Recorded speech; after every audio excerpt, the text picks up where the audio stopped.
Como de praxe, nós vamos passar um videozinho sobre lavagem de mãos. Depois, logo em seguida, a gente vai iniciar essa sessão dessa semana. Nós temos que fazer uma pequena correção, pedir desculpas para vocês. O professor Elvino, que ia participar do Grand Round, teve a necessidade de fazer uma viagem urgente, aí não vai poder comparecer, mas tenho certeza que o professor Aizeric vai conseguir preencher bem o espaço. Está pronto o filme? A comissão de infecção pede que a gente insistentemente passe esse filme, que foi um filme traduzido do New England e adaptado ao português.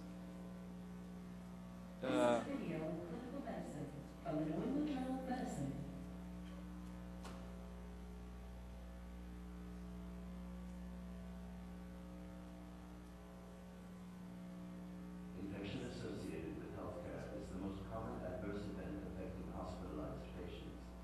Hand hygiene is the most important preventive measure against these infections. But compliance with this simple procedure among healthcare providers is often below 40%. The skin and mucous membranes of every human being are colonized by various microbial species. When hospitalized, patients gradually shed these microorganisms onto inanimate objects in their immediate surroundings. For example, onto bed linens, gowns, and bedside furniture. Hospitals contain a multitude of environments. Some of these, dubbed patient zones, consist of a patient and his or her immediate surroundings. As a result of contamination by both healthcare workers and patients, other areas of the healthcare setting, such as corridors and public areas, are also colonized with microorganisms, though to a lesser extent than patient rooms. Cross-transmission of potential pathogens from one environment to another occurs through healthcare workers' hands. Hand hygiene greatly reduces the risk of cross-transmission by this route. Hand hygiene is a procedure to be mastered by every healthcare worker. Hand hygiene is not optional, it is mandatory. It must be used conscientiously to increase patient safety. Today, patients are very aware of the infection risks associated with healthcare and expect you to cleanse your hands as frequently as necessary. This is a sign of competency, professionalism, and respect.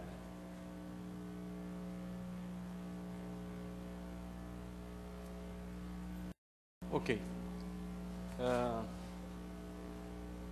Isso vai ser bombardeado sistematicamente em todos os Grand Rounds. Como de praxe, eu sempre gosto de fazer uma introdução ao tema. E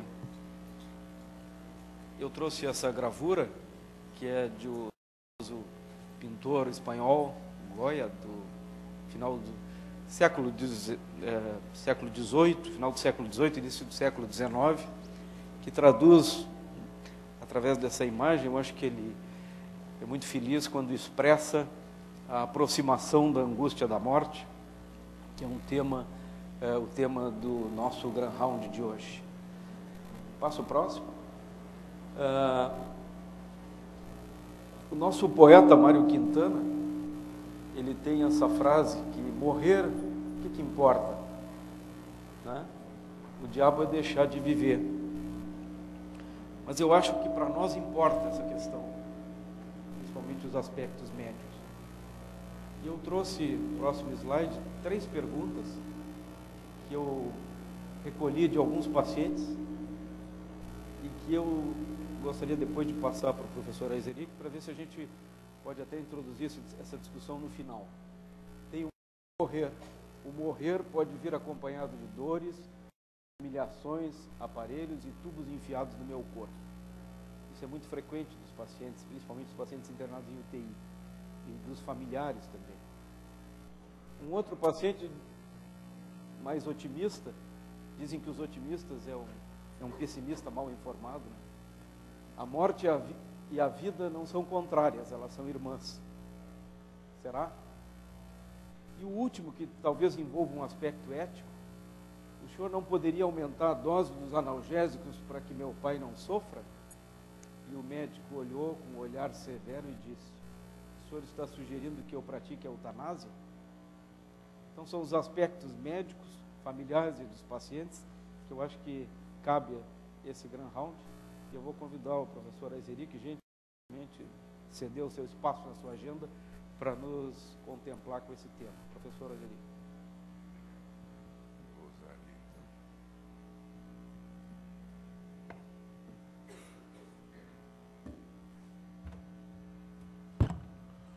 Bom dia a todos. Agradeço ao professor Nazi pelo convite.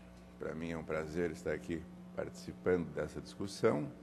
E, inicialmente, eu queria dizer que a ideia da discussão sobre esse tema foi do professor Elvino Barros.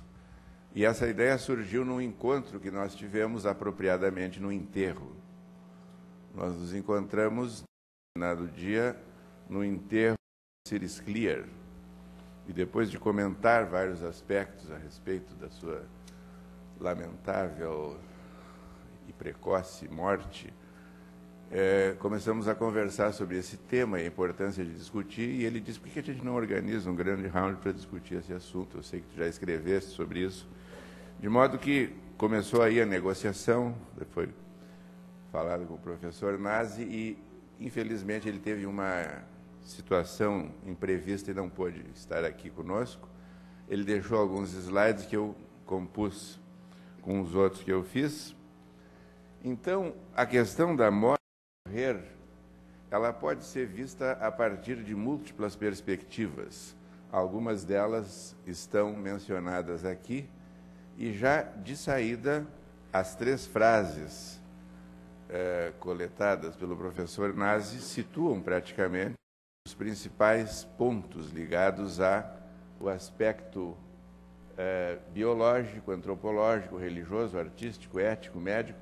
Eu vou me deter mais, naturalmente, nos aspectos psiquiátricos e psicanalíticos, que são contribuições das minhas áreas de ação para esse tema. Aqui está faltando o aspecto filosófico, estão faltando inúmeros outros itens a partir dos quais esse pode ser abordado. O Fernando Pessoa diz que para viajar basta existir, o Elvino diz que para morrer basta nascer. Existe uma frase que é muito usada aqui no Rio: para morrer basta estar vivo. E existem muitas dúvidas. A única coisa que é certo, segundo o Elvino, é que a morte é o mais democrático dos eventos do tal, porque ela é igual para todos. Embora algumas pessoas tentem se colocar como exceções, consta, não sei se é verdade, mas se não é vero, é bene trovato, que o falecido presidente das organizações Globo, o jornalista Roberto Marinho, nas reuniões da cúpula diretiva da Globo, ele de vez em quando dizia assim: se eu morrer, e aí ele introduzia alguma coisa que ele gostaria que fosse feita. Então, infelizmente, para todas as pessoas, como diria Simone de Beauvoir, a velhice é uma realidade incômoda, e também, segundo ela, todos os homens são mortais, que é um título de um livro. Ninguém deixa de passar por esse evento da vida de todos nós. Todos vocês, talvez, ou muitos, tenham ouvido falar na Elisabeth Kübler-Ross, que foi uma psiquiatra suíça, que mudou a visão do mundo ocidental a respeito da resistência em aceitar a morte. E ela fez uma série de observações de pacientes terminais. Tem lugares aqui na frente para os que estão lá no fundo, e tem lugares ali no meio, de forma que, se vocês quiserem sentar, be our guests. Uma coisa, no entanto, é que ela, apesar de todas as coisas teóricas que ela consta que ela teve dificuldades em aceitar a própria morte. Ou seja, é muito mais fácil a morte alheia do que a nossa. Esse é um bom exemplo. Esses estágios, que são os clássicos estágios que se observa em pacientes terminais: a negação, a revolta, a negociação, a depressão e a aceitação ou a resignação. Esses estágios podem ser expressos por essas frases ou alguma coisa semelhante a isso, e eles não são necessariamente encontráveis em todos os pacientes, mas, de qualquer maneira, me parece uma descrição interessante e razoável das várias situações ou dos vários estados emocionais. Um dos mais comuns, naturalmente, além da negação, é a revolta, a indignação. Por que isso tem que acontecer comigo e não com o outro? A negociação é curioso, também chamada de barganha. A pessoa tenta fazer uma série de negociações.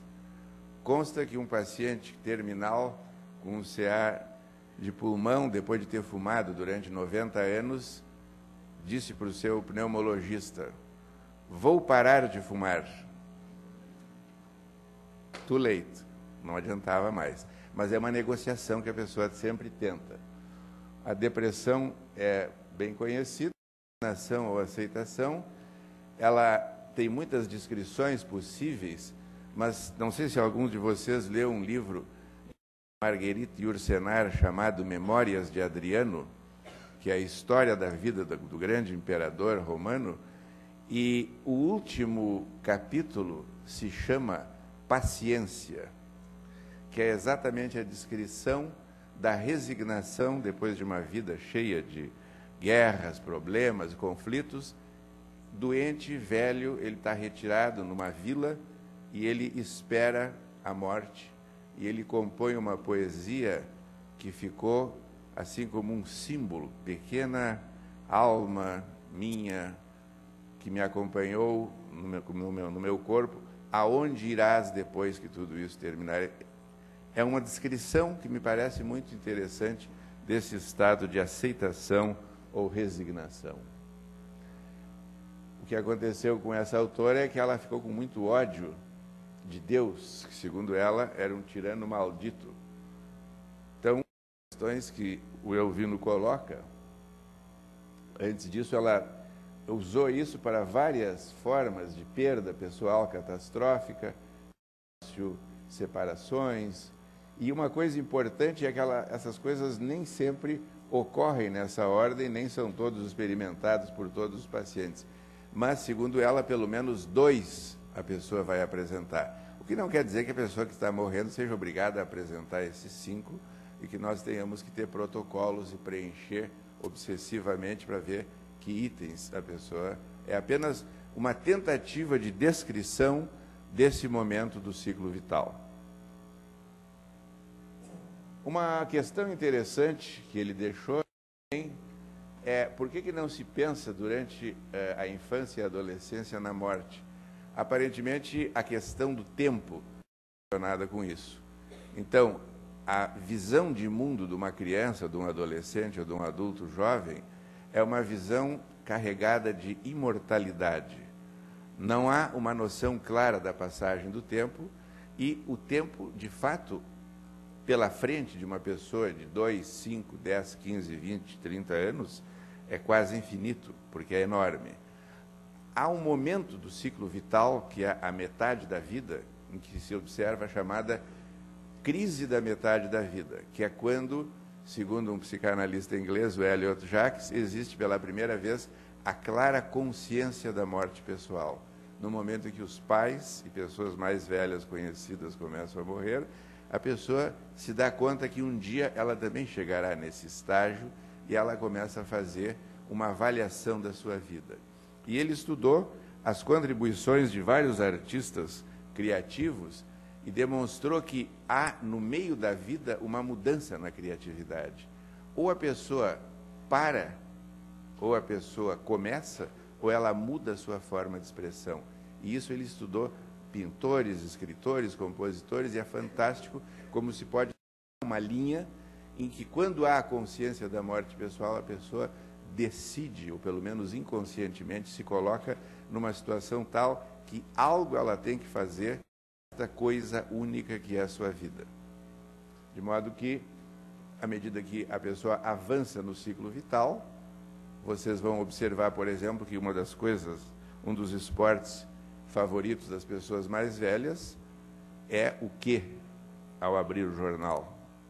Ao contrário dos mais jovens, lê o obituário, lê os convites para enterro, comparecer a velórios, porque é uma geração que começa a ser chamada para se apresentar, como disse um amigo meu recentemente falecido. Eles estão chamando a turma de 40, e de fato, lamentavelmente, ele foi chamado, se apresentou. Então, os velhos começam a tratar a morte como um assunto real e começam a considerar que esse evento vai passar com eles, conosco, os velhos aqui presentes. Uma outra coisa importante é essa aqui, da medicalização da morte. Tem um livro de um pensador francês, Philippe Ariès, que é sobre a morte no Ocidente, e que ele fala sobre a medicalização da morte. A morte antigamente era um assunto mais privado, que se passava no seio das famílias. Hoje é um assunto muito mais hospitalar, medicalizado, mais e mais pessoas morrem nos hospitais, e isso cria uma mudança na cultura, na medida em que se torna um assunto médico, um assunto da equipe de saúde e não só um assunto da família. O sistema dos Estados Unidos tem os seus hospices, que são instituições que recebem pessoas muito doentes. Talvez seja uma coisa intermediária entre isso. Bom, algumas perguntas. Onde vamos após a morte? Se alguém souber, agradeço muito. Você acha justa a morte de uma criança? Por que algumas pessoas aceitam melhor e por que a Kübler-Ross aparentemente não estava preparada? Eu penso que ninguém está preparado. Todo o nosso esforço é para nos preparar, o que não quer dizer que na hora da morte, e tem até uma das orações católicas mais importantes que fala na hora da nossa morte, ou seja, desde tempos imemoriais, este é um momento único e, portanto, não adianta a pessoa estar intelectualmente preparada. A questão é se ela vai estar emocionalmente, fisicamente, medicamente, familiarmente, se ela vai estar num contexto em que isso vai acontecer. Se vocês se lembrarem do primeiro aforismo de Hipócrates, quando aquele famoso aforismo em que ele dizia que a ciência, a vida é curta, a ciência é longa, o julgamento é perigoso, a oportunidade é fugaz. Não basta que o médico e todas as pessoas que atendem o paciente façam o melhor, mas é preciso que as circunstâncias sejam favoráveis. Então, cada ato de intervenção de saúde ou de medicina é um contexto altamente complexo que não basta o paciente, o médico, a família, a equipe, as circunstâncias também têm que ser favoráveis. É possível que isso tenha alguma coisa que ver com isso. Por que algumas pessoas aceitam melhor a morte?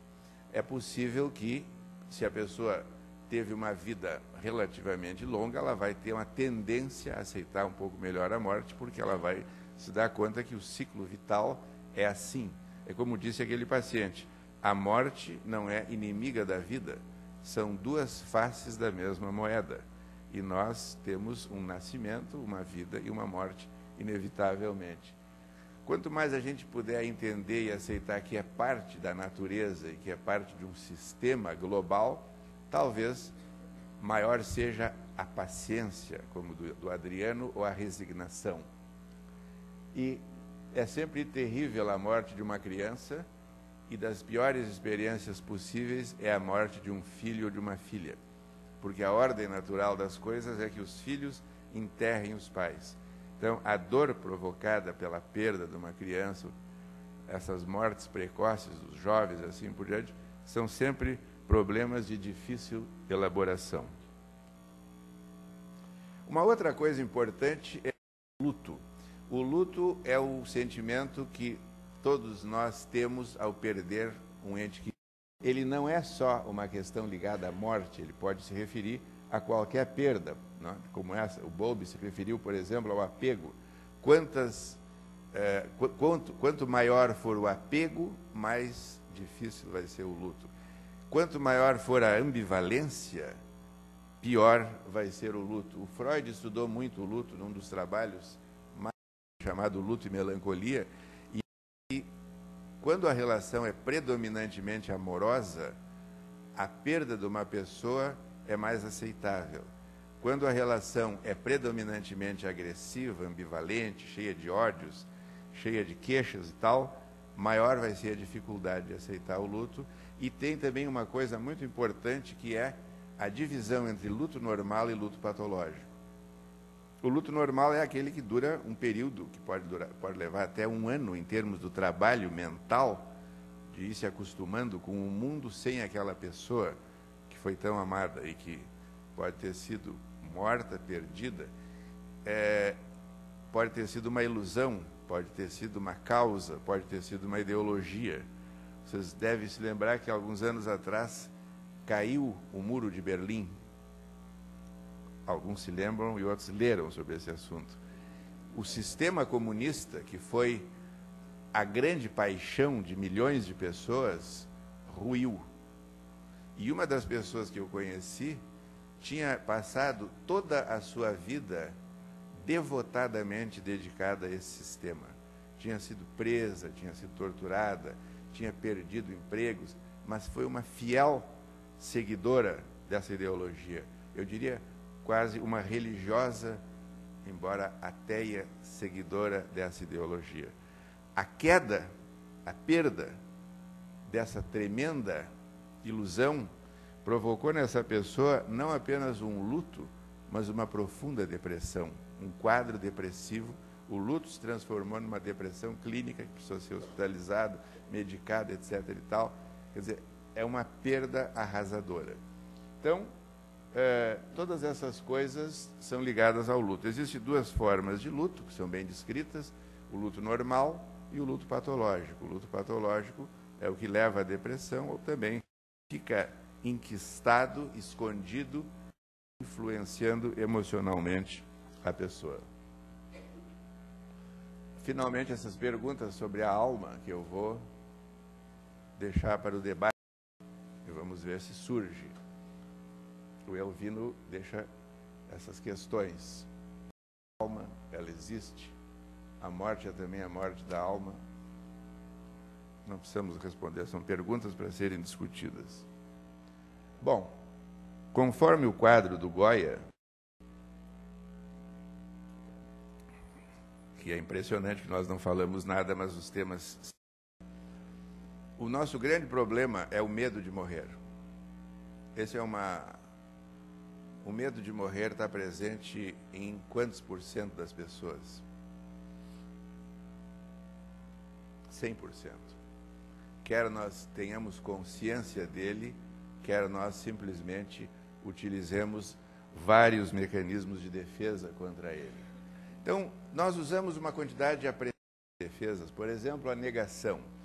Uma das formas mais comuns de negação é, se vocês observarem as piadas e as brincadeiras que se faz sobre a morte, vocês vão ver que elas são diretamente proporcionais ao medo que nós temos de morrer. Dá para se ter antologias de brincadeiras, piadas, gozações, e nos velórios, certamente todo mundo já foi a algum velório, há um determinado momento que se formam rodinhas, e quando se vê, as gargalhadas estouram, numa rodinha aqui, numa rodinha ali. Claro que antigamente havia o hábito de servir comida. Nos livros do Jorge Amado, por exemplo, no livro da Dona Flor e seus dois maridos, existem receitas sobre o que servir nos velórios. E é todo um hábito, é quase uma celebração.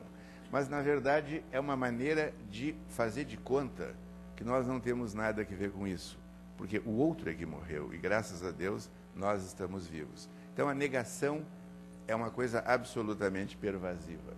A projeção é um outro mecanismo muito interessante, porque ele morreu e não eu. Ele vai morrer e não eu. E quando a gente tem a notícia de alguém que morreu, a primeira pergunta é assim: que idade ele tinha? Torcendo desesperadamente para que ele tivesse mais idade do que nós. Em seguida, ele fumava, graças a Deus. Ele fazia check-up periódicos? Não. Graças a Deus. Ou seja, rapidamente nós tentamos nos dissociar do que morreu. Porque ele morreu, mas eu não vou morrer. E tem um livro do Tolstói, A Morte de Ivan Ilitch, em que o personagem começa a descrever como aquele sujeito, Ivan Ilitch, vai morrer. E rapidamente ele vai dizer, não, ele vai morrer, ele vai agonizar. Daqui a 3 dias ele vai estar morto, mas não sou eu. Antes ele do que eu. Então projetamos a nossa angústia nos outros. A racionalização é um mecanismo muito interessante, porque nós, da área da saúde, temos a possibilidade de usar essa racionalização lindamente. Nós podemos falar do ponto de vista médico, de enfermagem, assistente social, psicológico, fisiológico. Nós podemos dar explicações racionais. Uma das coisas que aparentemente mais nos tranquiliza é quando alguém começa a nos explicar minuciosamente quais foram os mecanismos envolvidos na doença e na morte. Ou seja, nós não temos nada a ver com isso, nós estamos falando de um terceiro. O médico ou o profissional da saúde possivelmente seja o mais difícil dos pacientes. Porque quando ele vai consultar, ele não diz assim, me dói aqui essa porcaria. Começou uma dor na região do externo, que se irradiou para cá e para lá. O cara está dando uma descrição clínica de algo que ele está sofrendo. Então, a racionalização é tentar colocar a coisa em termos lógicos e aceitáveis. E a idealização é uma outra saída, né? Aquele que vai desta para melhor, achar que os que morreram vão viver felizes. Os índios americanos diziam que os que morriam iam para os campos eternos da caça. Os fanáticos religiosos dizem que a pessoa vai encontrar 72 virgens. Quaisquer dessas fórmulas maravilhosas é uma idealização e tira realmente o medo e o aspecto assustador da morte. Existem muitas fantasias, algumas delas são glamourosas. Alguém talvez tenha visto o filme All That Jazz, Bob Fosse, aquele grande coreógrafo e bailarino. A morte aparece como uma mulher belíssima, em véus diáfanos, que dança com ele, etc. e tal. E ele estava adoecendo e morrendo. Então, uma saída é essa. É uma coisa muito interessante. Um outro momento em que isso aparece é naquele filme Sonhos, do Akira Kurosawa, aquele grande diretor japonês, que um alpinista estava perdido no meio da neve e ele adormece, exausto, e surge uma figura também feminina maravilhosa, sorridente, e ele se deixa, se entrega, e quando ele sente, a figura feminina estava estrangulando ele, que era uma representação glamurosa da morte. E aí ele luta contra isso e consegue sair. Então, essa é uma primeira saída. As fantasias persecutórias, quando nós todos, na verdade, podemos tê-las, é a projeção dos sentimentos agressivos. Existe uma outra possibilidade da pessoa que vai morrer, que é a ideia do reencontro com os entes queridos perdidos. Isso aparece muito em sonhos de pessoas enlutadas, que elas sonham que estão falando com as pessoas que morreram, que estão vivas. Mas a pessoa que vai morrer também pode imaginar que o dia que morrer ela vai se reencontrar numa outra dimensão. E também existe a possibilidade de imaginar que vai ser uma punição por supostas falhas ou más ações. Existe um outro filme, eu estou citando muitos filmes porque, na verdade, é mais fácil filmes do que citar casos, quando não se pode também citar tantos casos, por várias razões. Mas tem um filme sobre um cidadão que era o principal assessor do senador McCarthy. Não sei se você se lembra do senador McCarthy, do macartismo dos Estados Unidos. Ray Cohn se chamava esse cidadão, que tinha acusado, traído, não só amigos dos pais, como vizinhos de bairro, como uma quantidade enorme de pessoas, acusando-as de comunistas, e destruindo vidas de pessoas. E este cidadão estava morrendo no hospital com AIDS e uma série de outras coisas. E ele começou a ter exatamente essas fantasias que tomavam a forma de alucinações, em que as pessoas que ele tinha prejudicado se juntavam um quarto ao redor da cama e diziam: agora tu vai ver o que é bom para a tosse, em inglês naturalmente, mas agora tu vai pagar pelos crimes que tu fizeste. Quer dizer, esse é um dos momentos em que a pessoa pode se sentir assim. Vocês conhecem naturalmente o Tempo e o Vento. Há uma cena também em que um dos personagens está morrendo de gangrena, Tonico ou Tinoco, eu não me lembro exatamente, era um dos capatazes, e o sujeito está morrendo no sobrado, né, naquela cena tremenda, está todo cercado, e se aproxima um cara e diz assim: bem feito, tu mataste o meu irmão e agora tu vai apodrecer sem ninguém que te ajude. Então, essa questão da punição está sempre potencialmente presente. O que nós, como médicos e equipe de saúde, costumamos fazer? Não hoje que nós estamos aqui reunidos para esse assunto. A primeira coisa é que é um assunto incômodo. Não é da nossa alçada.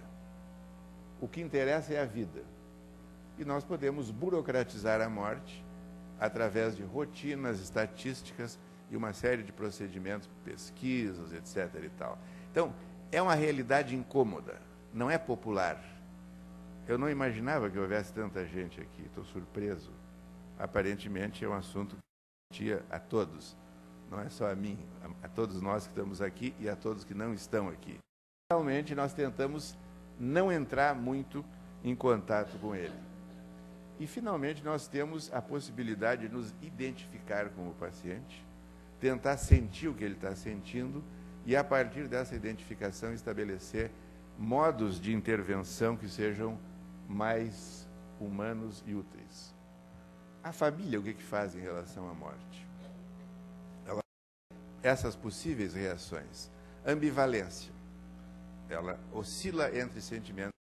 Por exemplo, uma família que acompanha um paciente crônico, que leva meses ou anos doente, e doente, e doente, e não morre, é inevitável que em determinados momentos ela deseje que essa pessoa morra. Ela deseja que o papai, ou a mamãe, ou o vovô morra para que ele descanse. É só uma coisa generosa, de compaixão, ou poderia ter algum outro sentimento humano envolvido? Além da compaixão, poderia ter uma vontade de se ver livre de uma bomba, não é? Que ninguém nos ouça, mas os seres humanos são naturalmente ambivalentes. Culpa, tristeza, medo e triunfo. Especialmente se a relação não é boa e a pessoa, ela vai ficar viva e a outra vai morrer. Então, a situação de morte é uma situação que nos joga para aquela sensação horrorosa representada naquele quadro do Goya. Ninguém pode escapar. Aquela figura monumental da morte, está todo mundo apavorado. Se alguém ainda não viu o último filme do Woody Allen, não tem nada a ver com morte, mas tem a ver com a vida e a morte, há uma cena extraordinária do filme em que o personagem viaja para o passado e encontra o Buñuel, o Dalí, e ele diz para o Buñuel: por que tu não faz um filme em que todo mundo está dentro de uma sala e não consegue sair? É uma brincadeira do Woody Allen com o Buñuel e com aquele filme O Anjo Exterminador, que é a história de um grupo de pessoas numa festa que não consegue sair, e ninguém entende por que eles não conseguem sair. É uma coisa meio enigmática e misteriosa, mas é mais ou menos esta situação que nós estamos abordando hoje. É uma situação da qual ninguém pode sair. O paciente e a morte podem apresentar algumas dessas reações. Curiosamente, a primeira frase que o Nazi leu, o paciente diz assim: medo do sofrimento, exatamente do sofrimento, dos tubos, da dor, etc. A outra coisa é o medo da solidão, porque a morte é um evento solitário. Por mais que nós estejamos junto com o paciente ou com a pessoa que está morrendo, ela morre só, porque ninguém pode morrer junto. As outras coisas nós podemos, ao longo da vida, fazer junto. Muitas coisas. Mas a morte dá um tremendo medo da solidão. Alguns acham que o grande medo é o de perder os vínculos, porque todos os vínculos amorosos terminarão para a pessoa que vai morrer. Ela não vai ter mais contato com ninguém. E uma das coisas mais terríveis, quanto mais moça é a pessoa, é que ela perde o futuro. E se ela não morre muito velha, ela perde o futuro, que é o crescimento dos filhos, o surgimento dos netos e o mundo que vai se transformando. E a outra coisa que o Mário Quintana também diz é que as pessoas que morreram têm a mesma cara de sempre, porque elas não envelheceram. Então, se nós vemos o retrato de um amigo nosso que morreu quando era relativamente jovem, ele continua com aquela mesma expressão de sempre. Ele não teve a alegria de envelhecer e acompanhar o crescimento e o desenvolvimento das pessoas da sua família. Então, este é um aspecto muito triste da morte, e por isso que algumas pessoas choram ao morrer. Não porque estão deprimidas, é porque têm uma consciência do que vão perder, porque o mundo vai continuar. Na verdade, o mundo não para. Não é? O sol vai aparecer, as estrelas, as pessoas, as atividades, os jornais, só que essa pessoa foi retirada da participação na vida. Um outro aspecto muito complicado e é o terror face ao nada absoluto, ou seja, pode-se ter as mais variadas teorias, as mais variadas religiões, não há nenhuma evidência que sustente a ideia de que haja qualquer coisa depois da morte. Até o momento, o que se pode dizer é que há um nada absoluto. Fim. Acabou, não tem nada. E isso é uma das fontes de angústia maiores. E também é possível que a pessoa que esteja morrendo sinta alívio, porque o sofrimento muitas vezes é insuportável, a dor é insuportável. E é curioso, né, que a terceira frase, que é quando a pessoa pede um analgésico, às vezes a família pede morfina, o paciente pede, isso provoca uma reação ambivalente. Porque alguns dizem, estão querendo matar o fulano, se o médico, se a enfermagem tenta reduzir a dor e reduzir o sofrimento. Eu já vi situações em que a família pedia, que o paciente pedia, mas havia uma divisão. Sempre tem um elemento da família que diz assim, não faça isso, não interfira, deixa essa pessoa viver naturalmente. Ela não está vivendo naturalmente, ela está morrendo e sofrendo dores lancinantes. Então, ao meu juízo, é uma questão de compaixão, de piedade, de identificação, de ajudar a pessoa numa travessia que todos vão passar. Mas é uma questão que tem vários aspectos éticos que têm que ser discutidos, é uma questão extremamente delicada. O que me chama a atenção, do ponto de vista da família, é que sempre se divide em dois grupos. O que quer ajudar o paciente a sofrer menos e o que fica ambivalentemente tentando manter as coisas como estão. Quem é que gosta mais do paciente, podia se perguntar? Aquele que quer ajudá-lo a não sofrer ou aquele que quer mantê-lo sofrendo e inventando cada vez novos antibióticos e novas intervenções e novas diálises e novos tratamentos? E esse é um outro momento muito delicado, que é quando a equipe médica passa da linha do investimento para entrar numa tentativa desesperada de prolongar uma vida que, na real, já terminou. O que nós podemos fazer, então? Essas são algumas coisas que me parecem possíveis. Escutar. Nós precisamos deixar que o paciente fale sobre os seus medos. Essas frases, por exemplo, que o Elvino mostrou, e outras tantas que existem. Nós precisamos dar um espaço para o paciente falar. E não adianta dizer assim, não vai acontecer nada, tu vai viver, não. Um caso que eu atendi, se eu posso contar rapidamente, era uma pessoa com uma dor que não passava, que não havia nenhum analgésico, e finalmente o que ela precisava era falar com a filha, com a qual ela estava rompida, porque ela disse assim: eu vou morrer. A minha filha vai passar o resto da sua vida se culpando porque não veio me visitar e não fez uma tentativa de, pelo menos, fazer as pazes comigo. Eu preciso falar com a minha filha, não por mim, que não faz mais tanta diferença, mas por ela, porque ainda, apesar da nossa briga, eu gosto dela e me preocupo com ela e com os filhos dela. E foi uma coisa fantástica, porque quando essa filha conseguiu ser convencida a visitar a mãe, e passaram algumas horas juntas, e depois a mãe morreu, independente de ela ter ou não ter dor, a dor psíquica, a dor mental, o sofrimento diminuiu. Então eu acho que escutar é muito importante. Acolher, cuidar, aliviar a dor e o desconforto, isso é uma das coisas mais importantes com pacientes com doenças terminais e com sofrimento. Esse é o papel, é um dos papéis essenciais. Transmitir amor e confiança e aceitar a finitude. O que se pode fazer é ficar junto com o paciente e não fugir. Ficar junto significa acompanhá-lo, se possível, até que ele morra.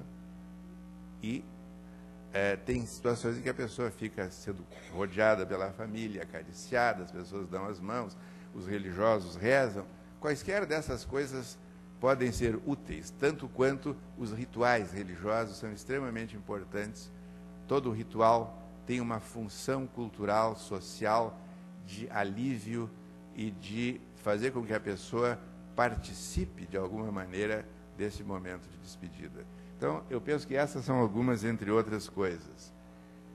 Talvez, se a gente conseguisse ajudar o paciente a sentir isto, a nossa função como médicos e membros da equipe estaria cumprida.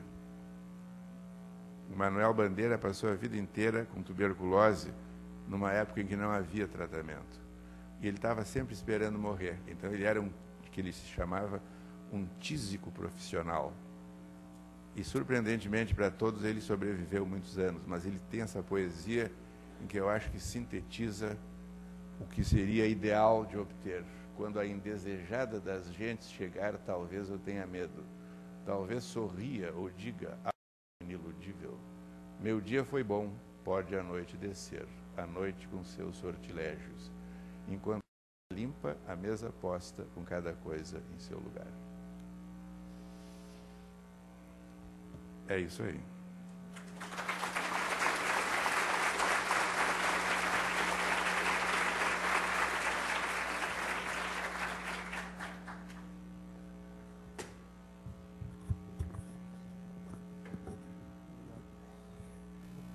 E abrir para perguntas. O tema ele é interessante porque é desafiador.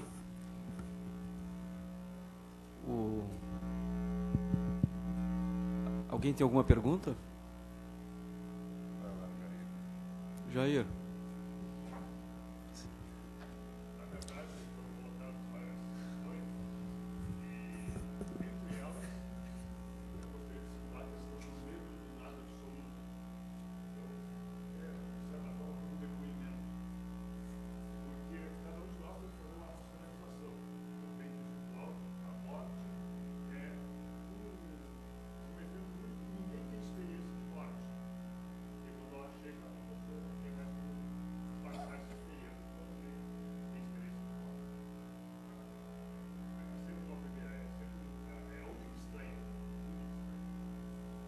Um desfecho duro, né?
Isso é uma pergunta psicanalítica.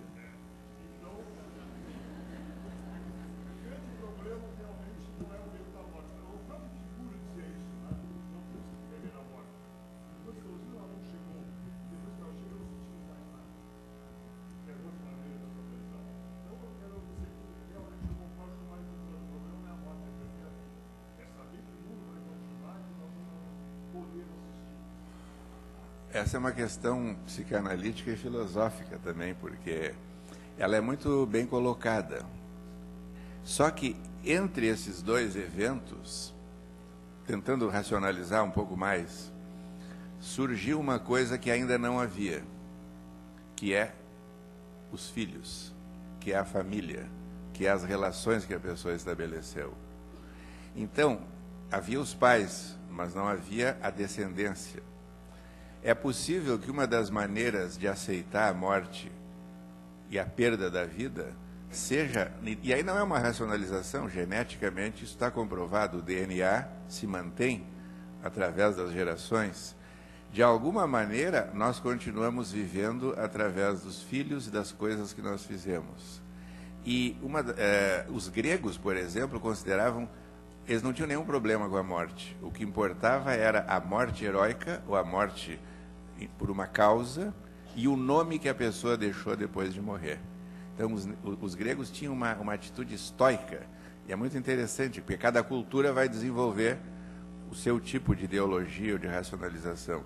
Então, eu acho que é uma maneira, é muito interessante. Antes nós não existíamos, depois nós não vamos existir, mas algo de nós vai continuar existindo através do que nós plantamos, escrevemos, fizemos e principalmente dos filhos, netos e assim por diante.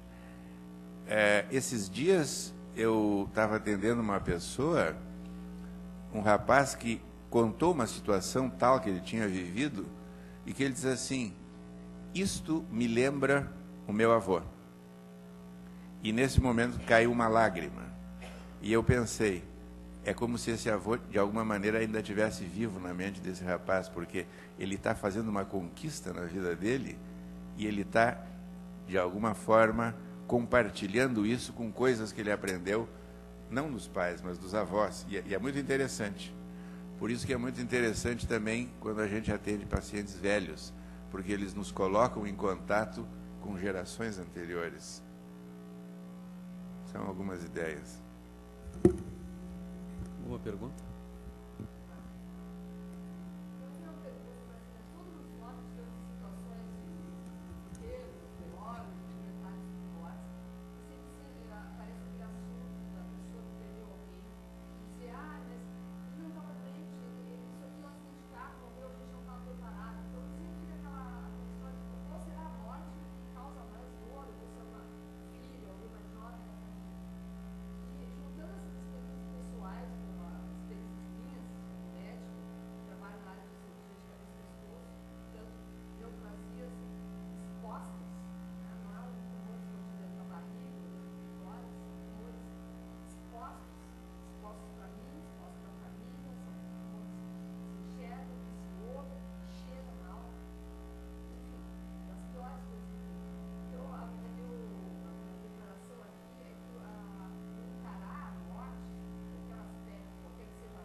Eu acho que a nossa ideia do Greyhound era despertar isso, que é um assunto tão difícil da gente tratar, né?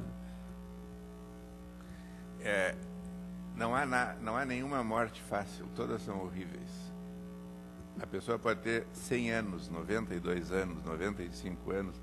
O luto, o sofrimento, a dor psíquica, aliás, como diz Jair, também perder um pai, uma mãe, pessoas próximas, cônjuges, são experiências únicas que ninguém está preparado. Agora, essa questão do morrendo é muito importante, porque aí começa a demorar e a ambivalência começa a vir à tona. E uma das coisas que as famílias mais frequentemente fazem é culpar o médico, a equipe. Alguém tem que ser culpado, porque a minha angústia eu não posso aguentar aqui, eu tenho que jogar para cima de alguém. E é interessante que se busca sempre uma explicação, mas não tem explicação. É o mesmo que acontece na psiquiatria. Existe uma coisa que se chama suicídio.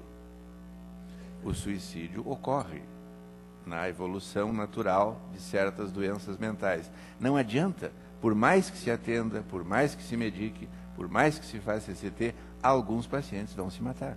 E nós não vamos poder impedir. E os pacientes, todos os demais, um dia vão morrer. Talvez o que a gente tem que poder fazer é ajudar a família a aceitar. Bom, isto faz parte do ciclo vital. Não é culpa de ninguém, não é causado por ninguém. E quando surge assim subitamente, né, fica pior, porque parece que não tem onde dar uma racionalizada ou uma explicação aceitável. Apenas acontece. A vida humana termina. Finitude. Nós temos espaço mais para uns 3, 5 minutos. Eu só vou pedir que você seja um pouquinho mais conciso nas perguntas, para que a gente possa ter mais gente participando.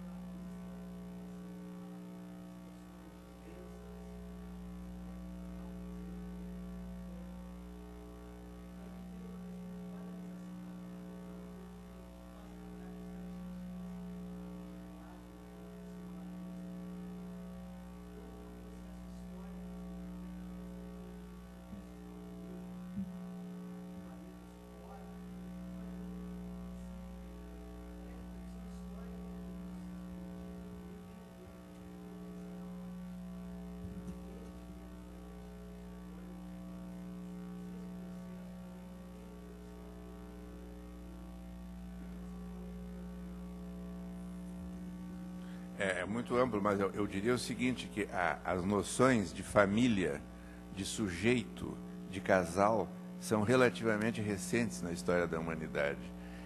Os seres humanos, até 2 ou 3 séculos, viviam em bandos. E eu acho que a importância do sujeito, da subjetividade, do sentimento, da consideração por uma pessoa em particular, talvez seja algo relativamente novo. Por mais que nós tenhamos multidões, nós, ao mesmo tempo, nos preocupamos mais com cada pessoa. Então, eu diria que isso é uma coisa que tem que ser muito estudada. Mas, enquanto tu falava, eu me lembrei de uma frase de um dos grandes tiranos da humanidade, que foi o Stalin, que disse o seguinte: a morte de milhões é apenas uma estatística. A morte de uma pessoa é uma tragédia. É interessante o paradoxo partindo de quem partiu. Eu vi o professor Aruz levantando a mão. Eu quero cumprimentar o Cláudio, porque foi realmente uma conferência extraordinária. Mas a parte final referiu-se especificamente à medicina paliativa, que é um serviço existente no hospital e do qual também a Deise compartilha, né? Porque ela vê ali o orvalho do paciente cabeça e pescoço, e realmente essa é uma área nova, criada como especialidade em 1987, resultante até dos trabalhos do Nós, da Cicely Saunders, mas que tem crescido em todo o mundo. E realmente é onde a gente tem tentado aprender e tentado ver o que pode fazer com as pessoas que estão morrendo. ali uma área de aprendizado, de estágio, de formas de trabalhar, de atuar, etc., nova, embora velha, mas nova em termos de trabalho, e ao qual, infelizmente, poucos estudantes estão tendo acesso, né? Por causa do nosso currículo, poucos residentes têm acesso, porque estão tão envolvidos no trabalho assistencial em todas as áreas, que o que a gente observa ainda num hospital como esse é, às vezes, a palavra dos médicos no sentido de transferir para o serviço de medicina paliativa esses pacientes terminais, com um mecanismo de defesa que consiste em dizer: se vocês tratarem desses pacientes, nós poderemos atender outros e salvá-los, etc. Nós não temos aceitado essa posição, porque achamos que todo médico tem que passar por esse aprendizado, por essa experiência, para poder melhor acompanhar os que estão morrendo. Já nem digo compreender o próprio destino, mas a poder acompanhar os que estão morrendo. É um serviço que está aí à disposição e tem crescido em todo o mundo. Como disse o Cláudio, os hospices nos Estados Unidos, na Inglaterra, em outros países, são um exemplo disso, e acho que é uma preocupação que tem que ser trazida mais à tona, porque a nossa população está cada vez precisando mais disso, visto a mudança, né, na pirâmide populacional e o envelhecimento nítido da população e, consequentemente, mais dificuldade até para morrer. Obrigado. Mais alguma pergunta? A última? É a Rosane? Rosane? Termina.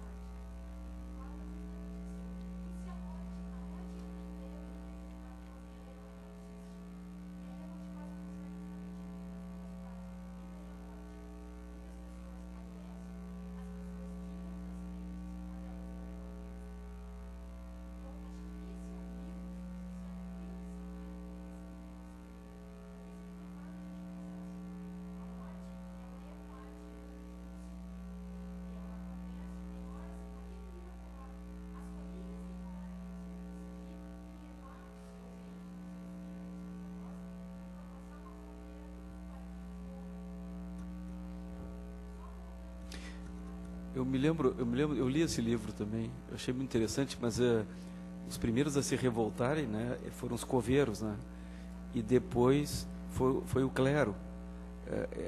Esse negócio da morte também é um grande negócio, né?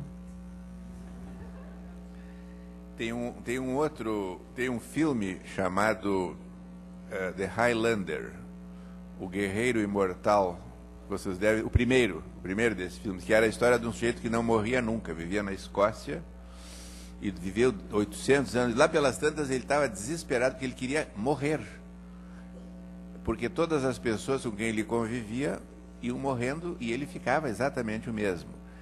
Qual é a importância disso que tu está falando, que o Aruz falou? Talvez tenha faltado destacar o seguinte: como disse uma conhecida minha que estava morrendo, a vida é urgente. E se nós não temos a morte, nós podemos deixar para viver amanhã, depois de amanhã e assim por diante. A morte é uma baliza de que nós precisamos viver a vida da melhor maneira possível, porque um dia ela vai terminar. E essa noção de finitude é extremamente importante. Essa fábula do Saramago, no fim, acaba dizendo isso. Tem um livro do Érico Veríssimo também, que todas as pessoas não morriam, um grupo de pessoas, incidente em Antares, em que os mortos insepultos ficam na praça central e dizem barbaridade. E é uma maneira, naturalmente, ele estava querendo se referir à ditadura e todos os caras que tinham sido exilados e tal, mas exatamente isso. Se não houver a morte, a vida pode ser vivida de qualquer maneira. Agora, como a morte existe, nós temos que tentar viver a nossa vida da melhor maneira possível. Eu me lembro para ir concluindo, que o Einstein, lá nessa altura da sua maturidade profissional da física, disse que ele tinha duas certezas quando ele começou a profissão dele: que o universo era infinito e que a morte era inevitável. e que ele acabou de concluir que só sobre a segunda ele tinha certeza. Queria agradecer a todos, agradecer ao professor Azeri, que é um prazer ouvi-lo, né? A gente podia ficar aqui a tarde inteira. E eu queria agradecer a presença de todos, eu acho que o tema agradou, o auditório estava cheio. Até a próxima quarta, muito obrigado. Muito obrigado.